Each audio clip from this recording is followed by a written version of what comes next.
സ്നേഹസ്വരൂപനാമെന്നേശുവേ, നിൻ സ്നേഹം എന്നിൽ നിറയ്ക്കണമേ. ആ ദിവ്യ സ്നേഹത്താലെൻ ഹൃത്തടം നിറയട്ടെ, നിറഞ്ഞു കവിഞ്ഞിടട്ടെ. യേശു പറയാണ്, ഇത്രയും നാൾ 3.5 വർഷം ഞാൻ നിങ്ങളുടെ കൂടെ ഉണ്ടായിരുന്നു. നിങ്ങളെ ശാസിച്ചും ഉപദേശിച്ചും നിങ്ങളെ വഴി നടത്താൻ ഞാൻ ഉണ്ടായിരുന്നു. ഇപ്പൊ നിങ്ങൾ എക്യുപ്ഡ് ആയിട്ടുണ്ട്. എന്ന് തന്നെയല്ല, ഞാൻ നിങ്ങൾക്ക് പരിശുദ്ധാത്മാവിനെ അയച്ചു തരികയും ചെയ്യും. എന്നാൽ ഇനിയിപ്പം യേശുവിന്റെ ദൃശ്യ സാന്നിധ്യമില്ലാതെ നിങ്ങൾ ജീവിക്കേണ്ടി വരും. ഇതുവരെ യേശുവിന്റെ ദൃശ്യ സാമീപ്യം അവർക്ക് ഉണ്ടായിരുന്നു. യേശു അവരെ ഇട്ടേച്ചു പോവുകയല്ല, പക്ഷെ ആ ദൃശ്യ സാമീപ്യം ഇല്ലാത്തതായ ഒരു സാഹചര്യത്തിൽ ഞാൻ പിതാവിന്റെ സന്നിധിയിലേക്ക് പോവുകയാണ്. അപ്പൊ അതുകൊണ്ട് ഞാൻ പറയാം, ഇനി നിങ്ങൾ എങ്ങനെയാ ജീവിക്കണ്ടേ? ഞാനിപ്പോ ആഫ്രിക്കയ്ക്ക് പോകുന്ന സമയത്ത് എന്റെ കുഞ്ഞുങ്ങൾ ചെറുതായിരുന്നപ്പം ഞാൻ പോകുന്ന സമയത്ത് പിള്ളേരോട് എന്ത് പറയും? ഇങ്ങനെയൊക്കെയാണ് ചെയ്യേണ്ടത് എന്നൊക്കെ പറഞ്ഞേൽപ്പിച്ചിട്ട് പോകുമല്ലോ. അവർക്ക് എന്നെ വിളിക്കാം. ഇന്നിപ്പോ കമ്മ്യൂണിക്കേഷൻ ഒത്തിരി ഈസിയാണ്, വിളിക്കാം, എനിക്ക് അവർക്ക് നിർദ്ദേശങ്ങൾ കൊടുക്കുക, എല്ലാം ചെയ്യാം. എന്നാലും എന്റെ ദൃശ്യ സാമീപ്യം എന്റെ കുഞ്ഞുങ്ങൾക്ക് ഇല്ല. അങ്ങനെ സാഹചര്യത്തിൽ ജീവിതത്തിൽ എങ്ങനെ മുന്നോട്ട് പോകണമെന്നുള്ളതായിട്ടുള്ള ഒരു ഇൻസ്ട്രക്ഷൻ കൊടുക്കുകയാണ്. അതിലേറ്റവും പ്രധാനമായി, അതായത് യേശു പറയാണ്, I am leaving now and I go to my Father. You cannot come to the place where I go. ഞാൻ പോകുന്നിടത്തേക്ക് വരാൻ നിങ്ങൾക്ക് ഇപ്പോ കഴിയില്ല. അടുത്ത അധ്യായത്തിലൊക്കെ നമ്മൾ കാണുന്നുണ്ട്, ഞാൻ പോകുന്നിടത്തേക്ക് നിങ്ങളെ ഞാൻ കൊണ്ടുപോകും, അത് വേറെ കാര്യം. പക്ഷെ ഇപ്പൊ നിങ്ങൾക്ക് ഞാൻ പോകുന്നിടത്തേക്ക് വരാനായിട്ട് കഴിയുകയില്ല. അതുകൊണ്ട് കുറച്ചു നാളത്തേക്ക് എന്റെ ദൃശ്യ സാമീപ്യമില്ലാതെ നിങ്ങൾക്ക് ഈ ഭൂമിയിൽ ജീവിക്കേണ്ടി വരും. ആ ജീവിതത്തിൽ എങ്ങനെ നമ്മൾ ജീവിക്കണം എന്ന്, അതായത് നമ്മൾ ഭൂമിയിലും യേശു പിതാവിന്റെ അടുത്ത സ്വർഗത്തിലും, ആ ഒരു സാഹചര്യത്തിൽ എങ്ങനെ ജീവിക്കണമെന്നുള്ള പ്രധാനപ്പെട്ട കൽപ്പനയാണ്, ഇൻസ്ട്രക്ഷനാണ്. 2 കൽപ്പനകളാണ് കർത്താവ് ഇവിടെ കൊടുക്കുന്നത്. അതിനകത്ത് ഞാൻ പറഞ്ഞല്ലോ, ആദ്യത്തേത് ഞാൻ അതിലേക്ക് വരുന്നുണ്ട്. നമ്മളിപ്പം യേശുവിന്റെ ശുശ്രൂഷയെ കുറിച്ച് നമുക്ക് അടുത്ത സെഷനിൽ നമുക്ക് പഠിക്കാം. പക്ഷെ ഇവിടെ ഒന്നാമത് പറയുന്നത് എന്താണ്? ഞാൻ പോവുകയാണ്, പക്ഷെ നിങ്ങൾ ശ്രദ്ധിക്കേണ്ട ഒരു കാര്യമുണ്ട്. എന്ത് ചെയ്യണം? നിങ്ങൾ തമ്മിൽ സ്നേഹിക്കണം എന്ന പുതിയൊരു കൽപ്പന ഞാൻ നിങ്ങൾക്ക് തരുന്നു. ഞാൻ നിങ്ങളെ സ്നേഹിച്ചതുപോലെ നിങ്ങളും തമ്മിൽ സ്നേഹിക്കണം. അപ്പൊ ഇവിടെ ഒരു വലിയ ഒരു രസകരമായ ഒരു കാര്യമുണ്ട്. തമ്മിൽ സ്നേഹിക്കണം എന്ന് പറയുന്നത് ഒരു പുതിയ കൽപ്പനയല്ല. തമ്മിൽ സ്നേഹിക്കണം എന്ന് പറയുന്നത് എങ്ങനെ പുതിയ കൽപ്പനയാകുന്നത്? പഴയ നിയമത്തിൽ പറഞ്ഞിട്ടില്ലേ? ഇല്ലേ? പഴയ നിയമത്തിലുമുള്ള കൽപ്പനയാണ്. എങ്ങനെയുള്ള? എന്ത്? കൂട്ടുകാരനെ നിന്നെ പോലെ സ്നേഹിക്കണം, ഇല്ലേ? എല്ലാം പഴയ നിയമത്തിൽ ഈ കൽപ്പനകളെല്ലാം ഉണ്ടല്ലോ. ഇതെന്താണ് പിന്നെ പുതിയ കൽപ്പന എന്ന് പറയാൻ കാര്യം? എന്തുകൊണ്ടാണ് പുതിയ കൽപ്പന? അതാണ് പുതിയ കൽപ്പന. അതായത് പഴയ കൽപ്പന നിന്നെ പോലെ നിന്റെ അയൽക്കാരനെ സ്നേഹിക്കണം എന്നായിരുന്നു. എന്നാൽ ഇപ്പോഴത്തെ കൽപ്പന നിന്നെ പോലെ നിന്റെ അയൽക്കാരനെ സ്നേഹിക്കണമെന്നല്ല, ഞാൻ നിങ്ങളെ സ്നേഹിച്ചതുപോലെ നിങ്ങൾ അന്യോന്യം സ്നേഹിക്കണം. എന്താ ഇതിന്റെ പ്രത്യേകത? പഴയ നിയമത്തിൽ മനുഷ്യൻ കണ്ടിട്ടുള്ള ഏറ്റവും വലിയ സ്നേഹമെന്ന് പറയുന്നത് അവനവനോട് തന്നെയുള്ള സ്നേഹമാണ്. ഞാൻ എന്നെ സ്നേഹിക്കുന്നത് പോലെ ലോകത്ത് എനിക്ക് വേറെ ആരോടും, ഞാൻ എന്നെ സ്നേഹിക്കുന്നത് പോലെ ഞാൻ ആരെയും സ്നേഹിക്കുന്നില്ല. അത് ഹ്യൂമൻ വേയിൽ, മാനുഷികമായി നോക്കിയാൽ അതാണ് സത്യം. ഞാൻ ഏറ്റവും കൂടുതൽ സ്നേഹിക്കുന്ന ആരെയാണ്? എന്നെയാണ്. അത് ആണ് പഴയ നിയമത്തിൽ. അതുകൊണ്ട് പറഞ്ഞു, നീ നിന്നെ സ്നേഹിക്കുന്നത് പോലെ നീ എന്ത് ചെയ്യണം? നിന്നെ പോലെ നിന്റെ അയൽക്കാരനെ സ്നേഹിക്കണം. നിന്നെ പോലെ, ഞാൻ എന്നെ സ്നേഹിക്കുന്നത് പോലെ. പക്ഷെ 3.5 വർഷം കൂടെ കൊണ്ടു നടന്ന് കർത്താവ് സ്നേഹം എന്താണെന്ന് പഠിപ്പിച്ചിട്ട് പറഞ്ഞു, നിങ്ങൾ നിങ്ങളെ സ്നേഹിക്കുന്നതിനേക്കാൾ കൂടുതൽ ഞാൻ നിങ്ങളെ സ്നേഹിക്കുന്നുണ്ട്. ആ സത്യം നിങ്ങൾ അറിയുന്നുണ്ടോ? ഞാൻ എന്നെ സ്നേഹിക്കുന്നതിനേക്കാൾ കൂടുതൽ യേശു എന്നെ സ്നേഹിക്കുന്നുണ്ട്. നോർമൽ വേയിൽ, ഹ്യൂമൻ വേയിൽ ഒരു മനുഷ്യൻ ഏറ്റവും കൂടുതൽ സ്നേഹിക്കുന്ന ആരെയാണ്? അവനവനെ തന്നെയാണ്. ഇതറിയാനായിട്ട് ഒരു പരീക്ഷണം നടത്തിയ സ്റ്റോറി ഞാൻ ഇങ്ങനെ കേട്ടിട്ടുണ്ട്. അത് പറയാം. അതിന് മുമ്പ് ഈ നമ്മളെ തന്നെ സ്നേഹിക്കുന്നപ്പം take the case of the Samaritan, നല്ല ശമരിയാക്കാരന്റെ, ഗുഡ് സമാരിറ്റൻ, നല്ല ശമരിയാക്കാരന്റെ ഉപമ. നല്ല ശമരിയാക്കാരന്റെ ഉപമയിൽ നമ്മൾ കാണുന്ന ആ ശമരിയാക്കാരൻ എന്ത് ചെയ്യുന്നുണ്ട്? അയാള് ആ യഹൂദനായ വ്യക്തിയെ അയാളുടെ വാഹനത്തിൽ കയറ്റി അയാൾ പോകുന്ന സത്രത്തിൽ കൊണ്ട് കിടത്തി അയാളുടെ ചെലവുകൾ വഹിക്കുന്നു. അതായത് ഇയാൾക്ക് എന്തെങ്കിലും പറ്റിയാലും ഇയാൾ എന്ത് ചെയ്യും? ഈ കാര്യങ്ങൾ ചെയ്യും, ഇല്ലേ? അയാളുടെ കുതിരയില് അല്ലെങ്കിൽ അയാളുടെ കഴുതപ്പുറത്ത് അയാൾ പോകുന്ന സത്രത്തിൽ അയാളുടെ പണം ചെലവഴിച്ച് അവനെ പരിപാലിക്കുന്നു. അതാണ് വാസ്തവത്തിൽ എന്ത് പറയുന്നത്? നിന്നെപ്പോലെ നിന്റെ അയൽക്കാരനെ സ്നേഹിക്കുക. അപ്പൊ അതിനകത്ത് സ്വാഭാവികമായി മറ്റൊരു കുറച്ചുകൂടെ യേശു പറയുമ്പോൾ കുറച്ചുകൂടെ ആഴത്തിലുള്ള അർത്ഥമുണ്ട്. എന്നു ചോദിച്ചു കഴിഞ്ഞാൽ യഹൂദനെ മാത്രമേ സ്നേഹിക്കത്തുള്ളൂ. ശമരിയക്കാരനെ സ്നേഹിക്കുന്ന പരിപാടിയൊന്നും അവന് ഇല്ല. ഇനി ശമരിയക്കാരന്റെ സ്നേഹം സ്വീകരിക്കാൻ പോലും ഇവൻ തയ്യാറല്ല. പിന്നെ അവനെ സംബന്ധിച്ചിടത്തോളം അവന് പ്രശ്നങ്ങളില്ലാത്ത രീതിയിൽ ഇവ ഈ ശമരിയക്കാരന്റെ ഉപമയില് ഞാൻ ചിലപ്പോൾ ആലോചിച്ചിട്ടുണ്ട്. നമ്മൾ അവിടെ എല്ലാം കുറ്റം പറയും, ലേവ്യനും പുരോഹിതനും. ഈ ലേവ്യനും പുരോഹിതനും കാണിക്കുന്നതൊക്കെ നമ്മളും കാണിക്കുന്നതല്ല, അത് അതിൽ കൂടുതലൊന്നും നമ്മളും കാണിക്കുന്നില്ല. അപ്പൊ ലേവ്യനെ സംബന്ധിച്ചിടത്തോളം ഇവൻ കിടന്ന് കരയുന്നൊക്കെ കണ്ടപ്പം ഒരു പക്ഷേ ഞാൻ ചിന്തിക്കുന്നതെന്ന് ചോദിച്ചു കഴിഞ്ഞാൽ, ലേവ്യനെ സംബന്ധിച്ചിടത്തോളം അവന് ചിന്തിച്ചത് ചിലപ്പോൾ ഇവൻ ചത്തതാണെങ്കിൽ അറിയാതെ കാണാൻ ഇവനെ കയറി പിടിച്ചു കഴിഞ്ഞാൽ ശവത്താൽ ഇവൻ എന്തായിത്തീരും? അശുദ്ധനായിത്തീരും. പിന്നെ ഇവന് അവന്റെ റിലീജിയസ് ഡ്യൂട്ടീസ് ഒന്നും ചെയ്യാൻ കഴിയത്തില്ല. അപ്പൊ അതാണ് അവന് ഒരു പക്ഷേ വലുതായിട്ട് ചിന്തിച്ചല്ല. അത് ഇവന് പൈസ മുടക്കുന്നതിനേക്കാളും ഒരു പക്ഷേ ഇതൊക്കെ ആയിരിക്കും അവന്റെ പ്രശ്നം. ഇനി പുരോഹിതനെ സംബന്ധിച്ചിടത്തോളം അവന് ചിലപ്പം പള്ളിയിൽ ചെന്നിട്ട് പെട്ടെന്ന് കാര്യങ്ങളൊക്കെ ചെയ്യാനുള്ള സമയമായി കാണും. അവൻ ആത്മീക കാര്യങ്ങൾ ഇതിനേക്കാൾ കൂടുതൽ പ്രാധാന്യം കൊടുത്തവനാ, അല്ലാതെ ചില്ലറ കാര്യമൊന്നുമല്ല. അവൻ ദേവാലയത്തിലെ ശുശ്രൂഷയ്ക്ക് പോകുന്നതിനിടയ്ക്ക് വഴിയിലൊരുത്തം കിടക്കുന്ന കണ്ടപ്പോൾ ഇനി ഇതിനെയൊക്കെ വലിച്ചു പോയിക്കൊണ്ട് പോയി കഴിഞ്ഞാല് നമ്മുടെ സമയവും പോകും, ഒടുവിൽ യാഗം കഴിക്കാൻ സമയമാകുമ്പോൾ അവിടെ നമ്മൾ കാണത്തുമില്ല എന്ന് പറഞ്ഞൊക്കെ ആയിരിക്കും പോയത്. ഇത്രയൊക്കെ ഉള്ളായിരിക്കും. പക്ഷെ നല്ല ശമരിയാക്കാൻ അതല്ല. അവന്റെ എല്ലാ പരിപാടിയും മാറ്റിവെച്ചു. അവനും എന്തെങ്കിലുമൊക്കെ അത്യാവശ്യം കാണുമായിരിക്കും, ഇല്ലേ? അപ്പോൾ ആ നല്ല ശമരിയാക്കാരൻ കൂട്ടുകാരനെ അല്ലെങ്കിൽ അയൽക്കാരൻ അവിടെ ആരാകുന്നു അയൽക്കാരൻ എന്നുള്ള ചോദ്യത്തിനാണ് ഉത്തരം പറയുന്നത്. ആരാണ് അയൽക്കാരൻ? നമ്മളെ സംബന്ധിച്ചിടത്തോളം അയൽക്കാരൻ ആരാന്ന് ചോദിച്ചു കഴിഞ്ഞാൽ നമ്മളെ സ്നേഹിക്കുന്ന, നമ്മുടെ കൂടെ താമസിക്കുന്ന, നമ്മുടെ സഭയിലുള്ള, നമ്മുടെ കൂടെ ആരാധിക്കുന്ന ആളുകളൊക്കെയാണ് നമ്മുടെ അയൽക്കാരൻ. പക്ഷേ കർത്താവ് പറയുന്നതെന്നറിയാമോ? ആരാണ് അയൽക്കാരൻ? വഴിയിൽ കിടക്കുന്നവനാണ് അയൽക്കാരൻ. ഞാൻ പറഞ്ഞ മനസ്സിലായോ? നമ്മൾ തിരിച്ചാ ശമരിയക്കാരനാണ് അയൽക്കാരൻ നമ്മൾ ചിന്തിക്കുന്നത്. പിന്നെ വേറൊരു കാര്യമുണ്ട്. നമ്മൾ പറയും കർത്താവാണ് നല്ല ശമരിയക്കാരൻ. എല്ലാം കർത്താവിനെ ഏൽപ്പിച്ചു കഴിഞ്ഞാൽ പിന്നെ നമുക്കൊന്നും ചെയ്യണ്ടല്ലോ.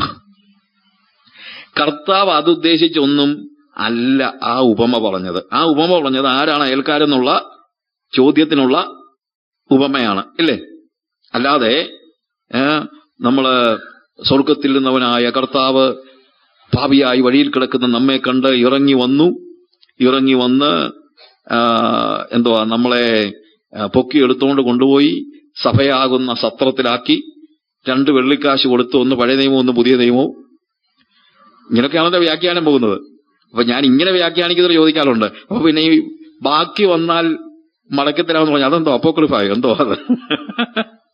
ഇപ്പൊ ഇങ്ങനെ ഓരോ വാക്യങ്ങൾ എടുത്ത് വ്യാഖ്യാനിച്ച് നമ്മൾ വെറുതെ പോകേണ്ട കാര്യമൊന്നുമില്ല. അവിടെ കൃത്യമായിട്ട് പറഞ്ഞിട്ടുണ്ട് ആരാണ് നിന്റെ അയൽക്കാരൻ. നീ ചിന്തിക്കുന്നത് നിന്റെ കൂടെ ആരാധിക്കുന്ന ആളാണെന്ന്. അങ്ങനൊന്നും അല്ല. വഴിയിൽ കിടക്കുന്നവൻ ആരോ അവനാണ് അയൽക്കാരൻ. കാരണം കർത്താവ് പറഞ്ഞ അവസാനത്തെ വാക്കെന്നാണ്, നീയും പോയി അങ്ങനെ തന്നെ ചെയ്യുക. നല്ല ശമരിയക്കാരൻ യേശു ആണെങ്കിൽ പിന്നെ യേശുവിനോടായിരിക്കുമല്ലോ ഇത് പറയുന്നത്, അല്ലേ? അല്ല, നിനക്ക് നല്ല ശമരിയക്കാരനാകാൻ പറ്റുമോ എന്നാണ് അവിടുത്തെ ചോദ്യം. ഞാൻ പറഞ്ഞ മനസ്സിലായല്ലോ, ഇടയ്ക്ക് പറഞ്ഞതാണ്. അപ്പോൾ നിന്നെപ്പോലെ നിന്റെ അയൽക്കാരനെ സ്നേഹിക്കുക എന്നുള്ളത് പഴയ നിയമത്തിൽ ആ കൽപ്പന കൊടുക്കാൻ കാര്യം എന്നറിയാമോ?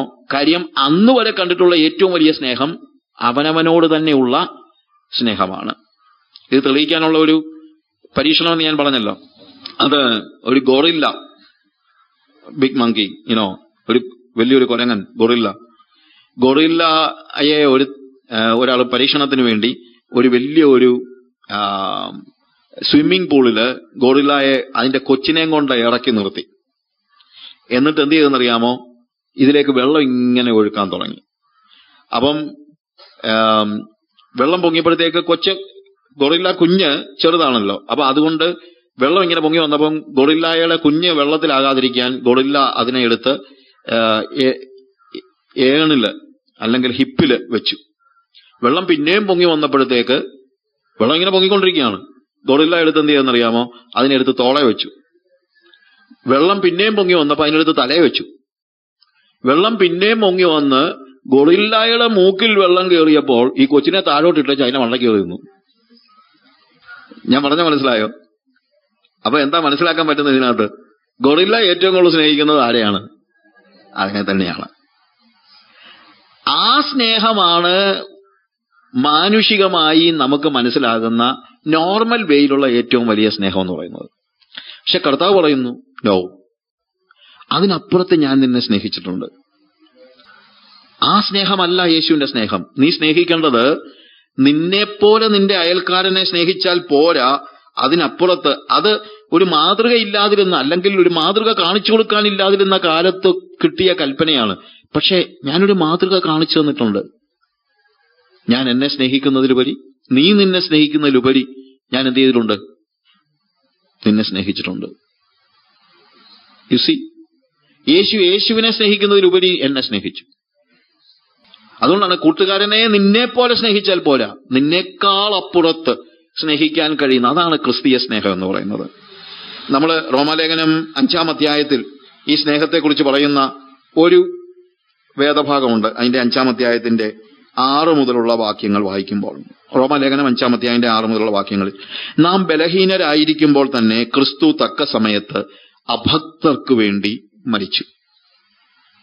നീതിമാനു വേണ്ടി ആരെങ്കിലും മരിക്കുന്നത് ദുർലഭം, ഗുണവാനു വേണ്ടി പക്ഷേ മരിപ്പാൻ തുനിയുമായിരിക്കും. ക്രിസ്തുവോ നാം പാപികളായിരിക്കുമ്പോൾ തന്നെ നമുക്ക് വേണ്ടി മരിക്കയാൽ ദൈവം തനിക്ക് നമ്മോടുള്ള സ്നേഹത്തെ പ്രദർശിപ്പിക്കുന്നു. ഇവിടെ പൗലോസ് പറയുന്ന കാര്യത്തില് കർത്താവിന്റെ സ്നേഹത്തിന്റെ പ്രത്യേകത, നമ്മൾ ബലഹീനരായിരിക്കുമ്പോൾ, ബലഹീനർ എന്ന് പറയുമ്പോൾ അവിടുത്തെ അർത്ഥം നാം പാപികളായിരിക്കുമ്പോൾ, അഥവാ നമ്മൾ റിബല്യസ് ആയിരുന്നപ്പോൾ, നമ്മൾ യേശുവേ എന്നൊക്കെ വിളിച്ചുകൊണ്ടിരുന്നപ്പോഴല്ലല്ലോ യേശു നമ്മളെ സ്നേഹിച്ചതാണോ? നമ്മൾ നീതികെട്ടവരായിരുന്നപ്പോൾ, അഭക്തർക്ക് വേണ്ടി മരിച്ചെന്നാണ്. ഭക്തിയുള്ളവർക്ക് വേണ്ടിയല്ല. He was dying for the ungodly. Yeshu എനിക്ക് വേണ്ടി മരിച്ചു എന്ന് പറയുന്നത് വലിയ അത്ഭുതമാണ്. കാരണം ഞാൻ യേശുവിന് എന്താ ചെയ്തിട്ടുള്ളത്? ഒന്നുമില്ല.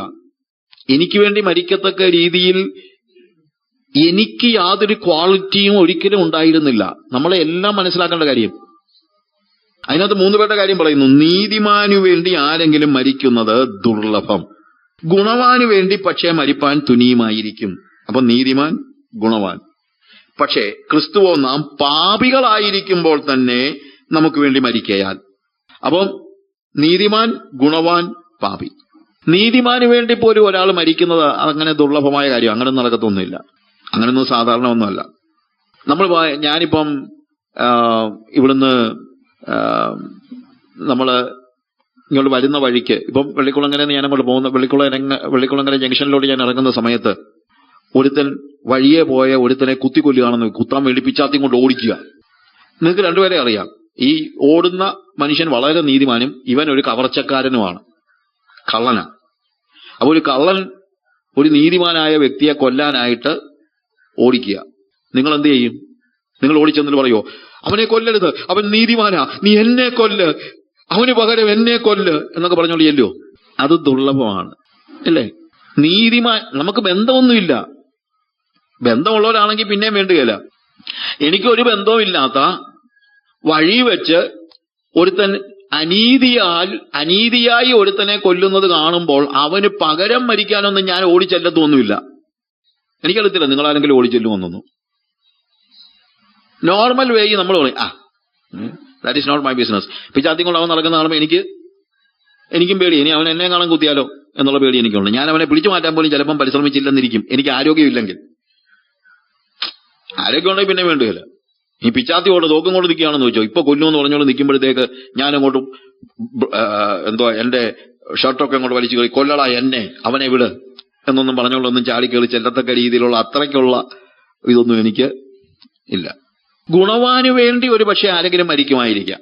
ഗുണവാനു വേണ്ടി എന്ന് പറഞ്ഞു കഴിഞ്ഞാൽ റിലേറ്റഡ് ആയിട്ടുള്ള ഒരു പക്ഷേ മക്കൾക്ക് വേണ്ടി മരിക്കുന്ന അമ്മമാരും ഒക്കെ നമ്മൾ കേട്ടിട്ടുണ്ടല്ലോ അല്ലേ? അങ്ങനത്തെ ഒത്തിരി സ്റ്റോറീസ് ഉണ്ട്. പഞ്ചാബിൽ പണ്ട് ടെററിസ്റ്റ് അറ്റാക്ക് ഉണ്ടായ സമയത്ത് ഒരു മനുഷ്യൻ പറഞ്ഞ ഒരു കഥയല്ല നടന്ന ഒരു സംഭവമാണ്. അന്ന് ഈ ടെററിസ്റ്റുകൾ കയറിയിട്ട് വണ്ടികളൊക്കെ, ഞാൻ ആ സമയത്തൊക്കെ പഞ്ചാബിൽ പോയിട്ടുണ്ട്, നേരെ വണ്ടിയിലേക്കൊക്കെ ചെന്നിട്ട് AK-47 കൊണ്ട് ചുമ്മാ നിൽക്കുന്നവരെ മുഴുവൻ അങ്ങ് വെടിവെച്ചിട്ട് വണ്ടി തടഞ്ഞു നിർത്തുക, കയറുക, എല്ലാവരെയും കൊല്ലുക, അങ്ങനെ ഭീതി വിതയ്ക്കുന്നതായ ചില കാര്യങ്ങൾ. അപ്പൊ അങ്ങനെ ഒരു വണ്ടിയിലുണ്ടായിരുന്ന ഒരു വ്യക്തി, അതായത് ആ വണ്ടിയിലുണ്ടായിരുന്ന മിക്കവരും മരിച്ചു, ഇയാൾ രക്ഷപ്പെട്ടു. ഇയാൾ രക്ഷപ്പെട്ടിട്ട് എന്താ സംഭവിച്ചതെന്ന് അയാൾ പറയുകയാണ്, കരഞ്ഞോണ്ടാ പറയുന്നത്. നമ്മളെങ്കിൽ ഞാൻ വണ്ടിയിൽ നിൽക്കുകയാണ്, സീറ്റെല്ലാം ഫുള്ളാ, പെട്ടെന്ന് വണ്ടി തടഞ്ഞു നിർത്തി, ടെററിസ്റ്റുകൾ, ആതങ്കവാദികൾ തോക്കും കൊണ്ടും കയറി. പിന്നെ ഞാൻ ആകെ കേട്ടത് വെടിയൊച്ച ശബ്ദമാണ്, വേറെ ഒന്നുമില്ല. എന്നെ ഒരാൾ പെട്ടെന്ന് വിളിച്ച് താഴെ ഇട്ടു. ആരോ എന്നെ മണ്ടയ്ക്ക് കിടക്കുകയാണ്, ഞാൻ താഴെ കിടക്കുക, എനിക്കൊന്നും കേൾക്കാൻ വയ്യ, എനിക്ക് ആകെപ്പാടെ വെടിയൊച്ച മാത്രമേ കേൾക്കത്തുള്ളൂ. കുറെ കഴിഞ്ഞപ്പോൾ വെടിയൊച്ചകളെല്ലാം നിന്നു. ഞാൻ പതിയെ എന്റെ പുറത്ത് കിടക്കുന്ന ആളെ തിരിച്ചിട്ടിട്ട് എണീറ്റ് നോക്കി. ആ വ്യക്തി മരിച്ചുപോയി. അയാൾ മരിച്ചതുകൊണ്ടാണ് ഞാൻ രക്ഷപ്പെട്ടത്. ഞാൻ നോക്കിയപ്പോൾ അതെന്റെ ഭാര്യയായിരുന്നു. ഈ മനുഷ്യനെ രക്ഷിക്കാനായിട്ട് ഈ ഭാര്യ സ്വയം ജീവനെ കൊടുത്തു.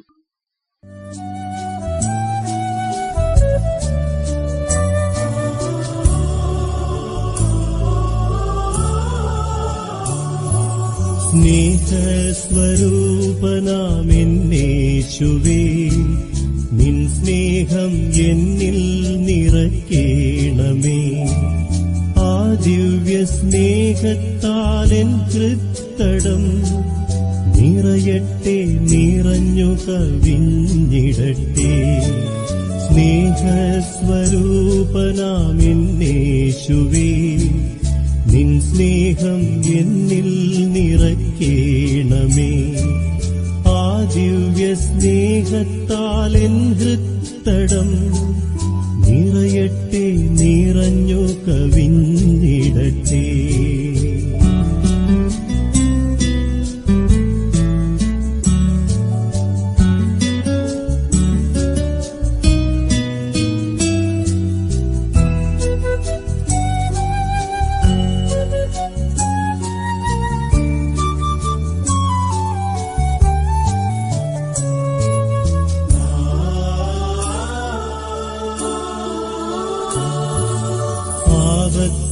വേളയിൽ പ്രതികൂല ശക്തികൾ എൻ ചിത്തം കവരാനൊരുങ്ങിടുമ്പോൾ, ആപത്തിൻ വേളയിൽ പ്രതികൂല ശക്തികൾ എൻ ചിത്തം കവരാനൊരുങ്ങിടുമ്പോൾ, വിടുവിക്കണേ എന്നെ, വിടുവിക്കണേ, എന്റെ പ്രാർത്ഥന സദയം കേൾക്കണമേ. സ്നേഹസ്വരൂപനാമെന്നേശുവേ, നിൻ സ്നേഹം എന്നിൽ നിറയ്ക്കണമേ.